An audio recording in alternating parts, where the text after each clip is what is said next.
Going on, guys? My name is Stuber, and I'm here to break down this 9-game NBA slate on Draftkings and PrizePicks.com. If you guys are new here, welcome. If you guys are a returning viewer, welcome back. Make sure to hit that subscribe button down below. That is the #1 way of supporting me. I'm trying to hit 100 subscribers by the end of the year. Let's also run up the likes. That is greatly appreciated. If you have any questions at all, make sure to comment down below. Make sure to get to as many as I possibly can throughout the day. But again, guys, I do live stream an hour before lock every single day, going over the latest breaking news. And with there being 9 games on the slate, there's going to be a lot of news breaking between this video and the time slate lock. So I will be breaking that all down an hour before lock. So make sure to subscribe so you will be notified when I do go live, and I try to answer as many questions as I possibly can in that live stream. It is November 1st, the beginning of the month. So if you guys do want to purchase my Patreon to know exactly what I'm playing on FanDuel, DraftKings, and PrizePicks.com, that is linked down in the description below, as well as the pinned comment. So if you guys want to check that out, $25 for the entire month of November. I think it's a pretty damn good deal. Get my game notes, cheat sheets, full FanDuel lineups, all my PrizePicks plays. And I will be giving away a PrizePicks play in this video as well if you guys stick around. We have hit the last 2 nights on the YouTube video PrizePicks plays, and I have one that I'm feeling really good about today. But let's just jump right into the slate.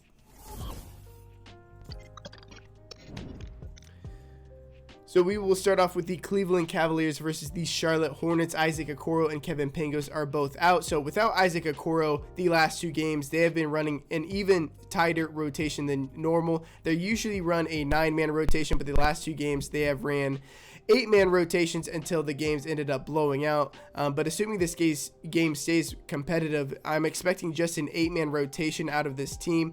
And with no Okoro, it really solidifies the minutes of guys like Ricky Rubio, Sexton, and Darius Garland. I prefer Ricky Rubio to everybody else on this team just because of his per minute rates. And if he's going to play 30 plus minutes, $5,500 is entirely too cheap for Ricky Rubio.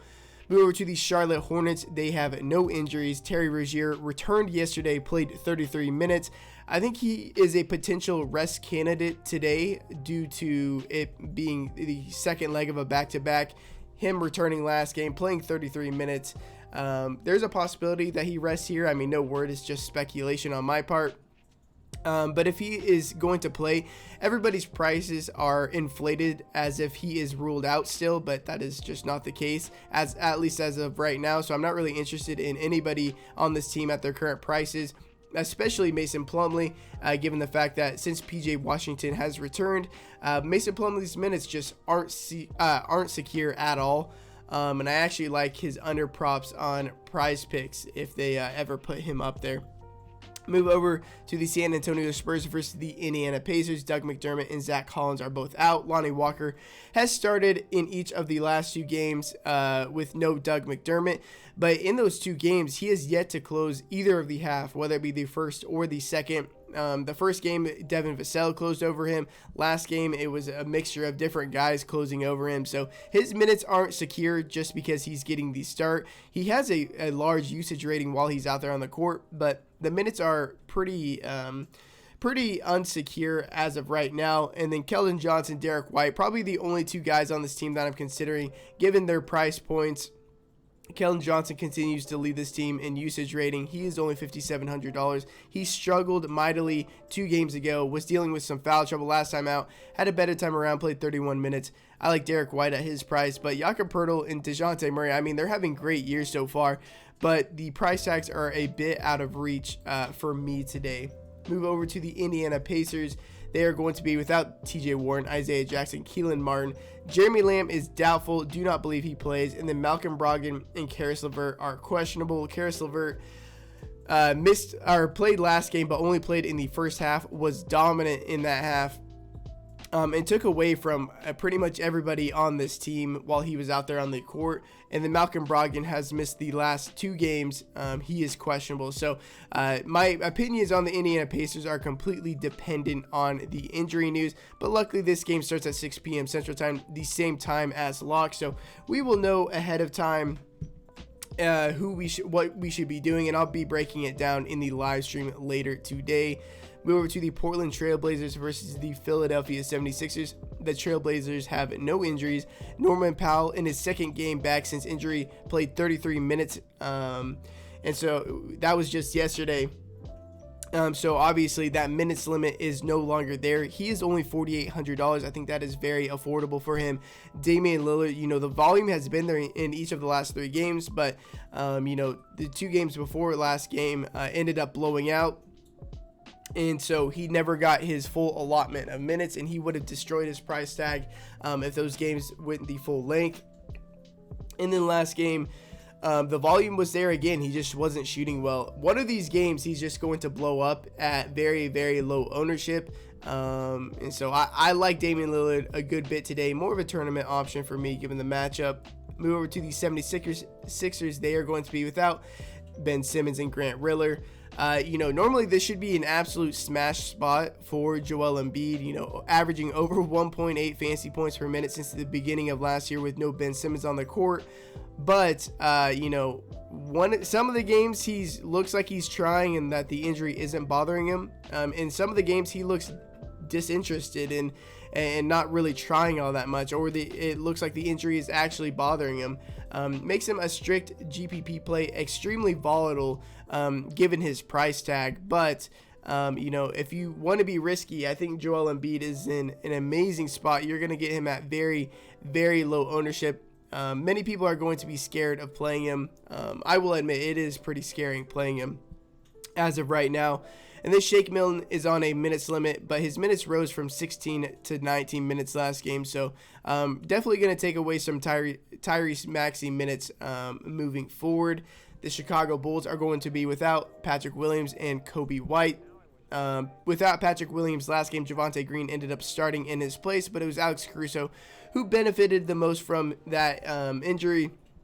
Was going to play around 30 minutes, but dealt with early foul trouble in the first quarter rather. And I think on a normal basis, he's going to play around 28 to 30 minutes, $4,100, one of the better value plays on the entire slate. As of right now, of course, news is going to break throughout the day, which will probably knock him down on the ladder of values. But he's really the only guy I'm considering from Chicago. I think everybody else, especially the other 4 starters with Vucevic, LaVine, DeRozan, and Lonzo Ball, they're all appropriately priced. I don't think you need to be going to any of those guys unless you just have a strong lean on one of them. I actually think that they're priced too high, outside of maybe Lonzo.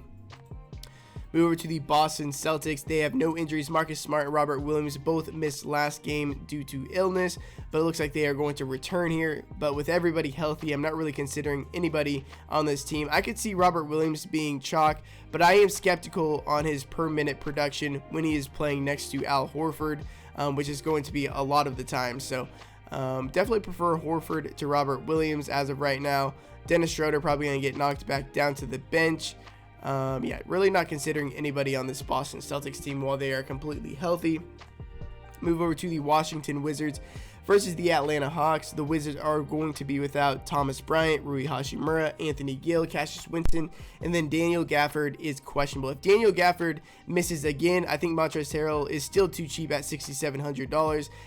He was dealing with foul trouble last game, which cut into his minutes, but he was also playing into overtime, but where he eventually fouled out. But I think he's on pace to play, like 34 minutes in these games without Daniel Gafford. We know when Gafford was healthy, they were splitting all 48 of those center minutes. Now we're seeing majority of those minutes go to Montrezl Harrell. And I think $6,700 is probably too cheap, even in this matchup against the Atlanta Hawks. If Daniel Gafford is ruled out, obviously this game starts 30 minutes after lock. We'll probably know ahead of time if he is in or out. On the Atlanta Hawks side, the cover boy is over here, Clint Capella. So Clint Capella 2 games ago was on pace to play 34 minutes if you extrapolate his first half minutes to the second half minutes. But the game ended up blowing out, and then last game he was on pace to play 33 minutes before the game ended up blowing out. So the light minutes restriction that he was on, or the minutes restriction that he was on in general, is seemingly gone now. So we should go back to what we had last year, where he was playing 33, 34 plus minutes a game. And since the beginning of last year, he has averaged 1.2 fantasy points per minute. So I think he is probably a bit too cheap over here on DraftKings, but he is way too affordable given his projection on Prize Picks. And this is the number one matchup in the entire league against the Washington Wizards, an undersized team. Montrezl Harrell is undersized. Daniel Gafford is undersized, even if Gafford does end up playing. The number one matchup for front courts is what Clint Capella is given here. So I like Clint Capella quite a bit. And I'm going to take the over on 31 fantasy points. Again, just to reiterate, he's on pace to play 33, 34 minutes in these games. He has averaged 1.2 fantasy points per minute since the beginning of last year, and he gets the best matchup in the league against Washington Wizards.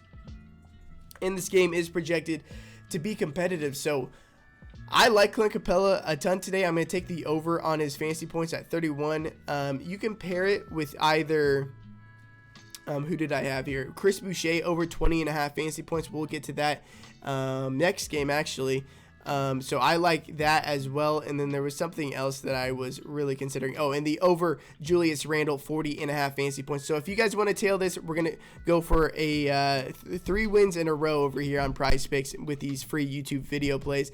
Clint Capella over 31 fantasy points. Julius Randle over 40.5 fantasy points. We'll throw $20 on there. But yeah, if you guys want to tail me, we've been doing pretty well over here on Prize Picks. I've been doing pretty damn well. But yeah, like Clint Capella quite a bit. And then with the rest of this team being relatively healthy, the wings, the minutes run very, very thin between Cam Reddish, Hunter, Herter, Gallinari, Lou Williams. I mean, all these guard and wing minutes run very, very thin. We know John Collins, Capella, and Trae Young, their minutes are safe.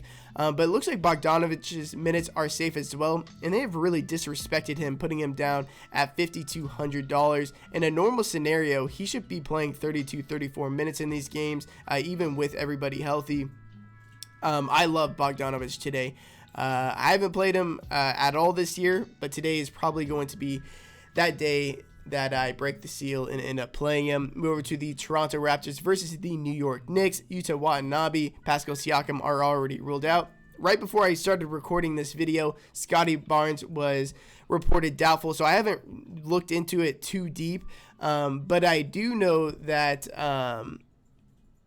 that Scotty Barnes being out is going to secure minutes for guys like Chris Boucher, Gary Trent Jr., Svi Mikhailuk, Delano Banton off the bench.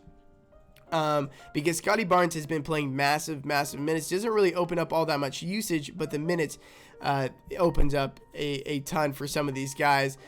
Even Gary Trent Jr. last game was pretty sketchy. He lost a lot of minutes to Svi Mikhailuk in the first half, but that was mostly due to Svi shooting very, very well. I don't think that happens on a normal basis.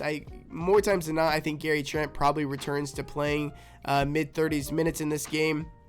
OG Anunoby, Fred VanVleet obviously have very secure minutes.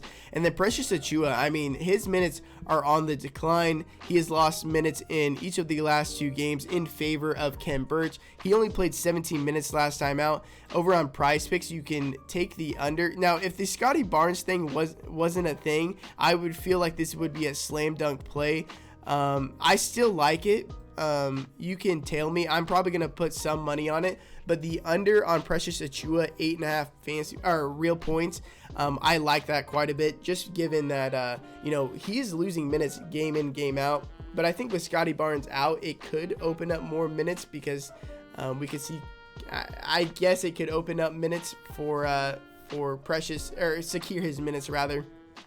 But I still lean the under 8.5. Of course, this just happened. I didn't really get a look at the rotations for them and who benefits the most without Scotty Barnes. I'll explain that more in the Patreon and in the live stream later. Move over to the New York Knicks. Nerlens Noel is out. RJ Barrett, he had one good game. Now he's up to $7,000. Don't understand that at all. Kemba Walker, his minutes are in the upward trend, ended up playing 32 minutes last game. Of course, we know that him and Derrick Rose are splitting all 48 of those point guard minutes, and they're going with a hot hand approach, and it's been Kemba Walker. You know, he's going to have the first opportunity to get the hot hand because he is the starter. And at $5,800, I mean, if we knew ahead of time that he was going to play 32 minutes, this is entirely too cheap for him. I like him a good bit today. And then Julius Randle up top. You know, I don't mind him at this $9,700 price tag, but more so on Prize Picks. Going to be playing mid to high 30s minutes in competitive games, averaging 1.2 fantasy points per minute through the year. So that 40-point projection over on Prize Picks seems entirely too low for me. Move over to the Denver Nuggets versus the Memphis Grizzlies. The Nuggets are going to be without Jamal Murray and Vlatko Cancar. Nikola Jokic since the beginning of last year with no Jamal Murray on the court, averaging 1.66 fantasy points per minute.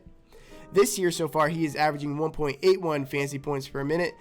Nikola Jokic is probably the best spend up on the entire slate at $11,000. If you can get to him, I would do so. Really like him today. Michael Porter Jr., Will Barton, more secondary plays on this Nuggets team. Not really considering anybody else. The Memphis Grizzlies are going to be without Dillon Brooks. Without Dillon Brooks, that secures the minutes of guys like Desmond Bane and D'Anthony Melton, who have been very good. You know, their prices have come up enough where you have to second guess about playing them. I think they're still fine plays. Steven Adams and Jaren Jackson Jr. getting totally disrespected on their price tags. Their minutes have been all over the place due to foul trouble, minutes, you know, matchups. But this matchup should bode well for them against Nikola Jokic and how big the Denver Nuggets are.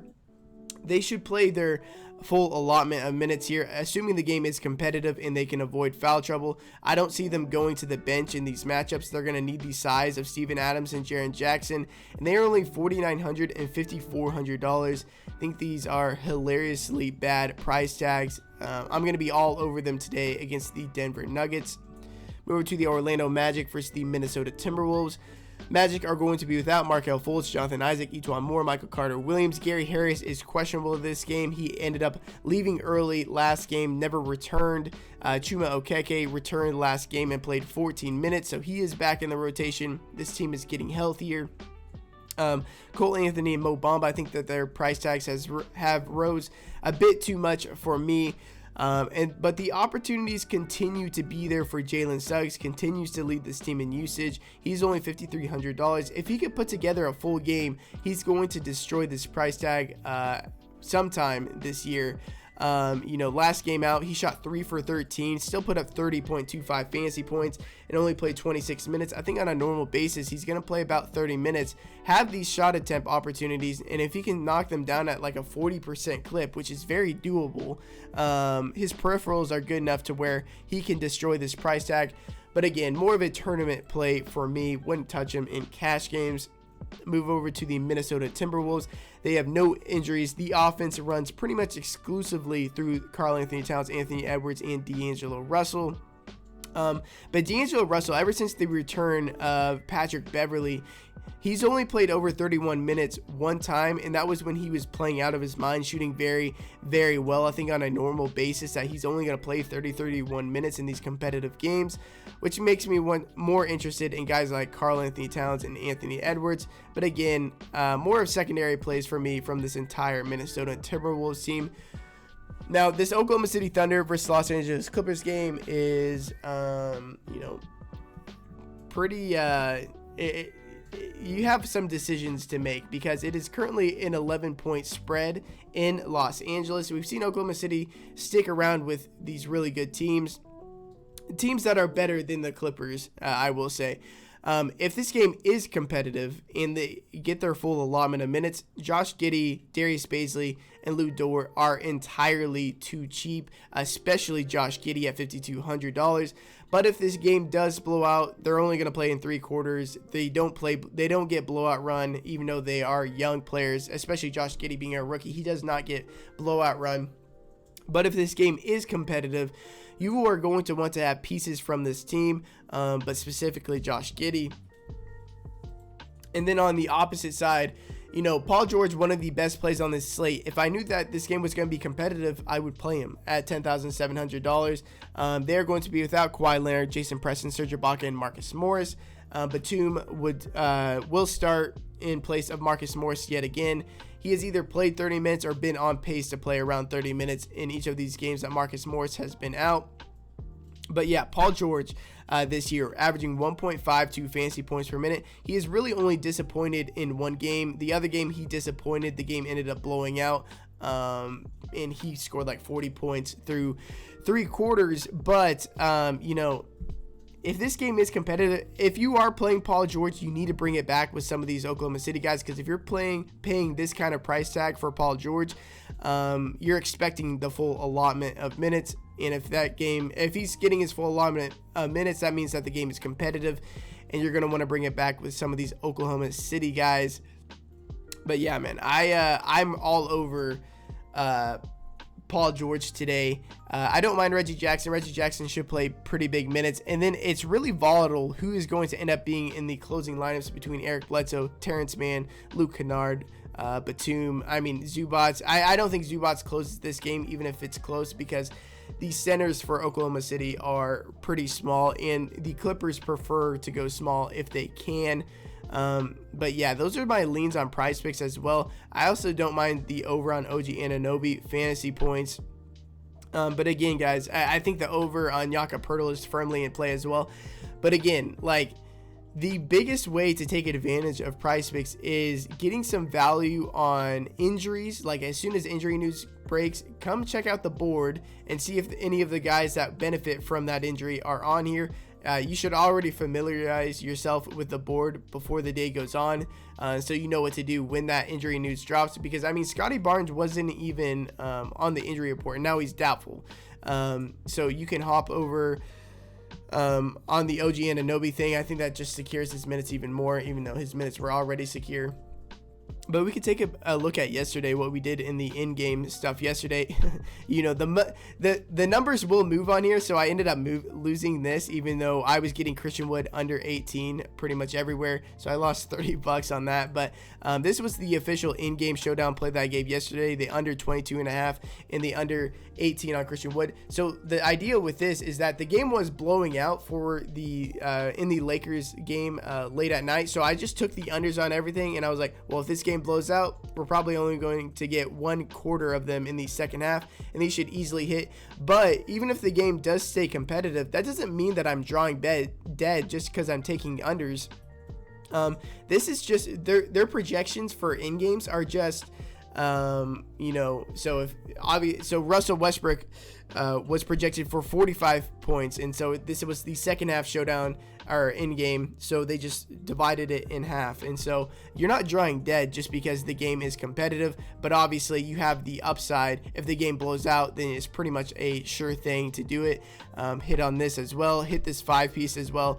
Just because if you want to play multiple unders from one game, you need to bring it more than 2 from one game. You have to bring it back with an over. So I took it with the Kent Bazemore over. I got kind of lucky with this, to be honest, because Kent Bazemore got 3 steals in the third quarter and really saved my ass there.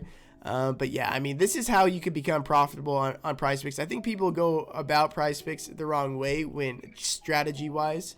I think the way that I'm going about it is pretty lucrative. Again, guys, if you guys want a 100% match bonus up to $100, make sure to sign up and use code Taylor, TYLOR. That also helps support the stream, the YouTube channel. But yeah, appreciate you guys being here.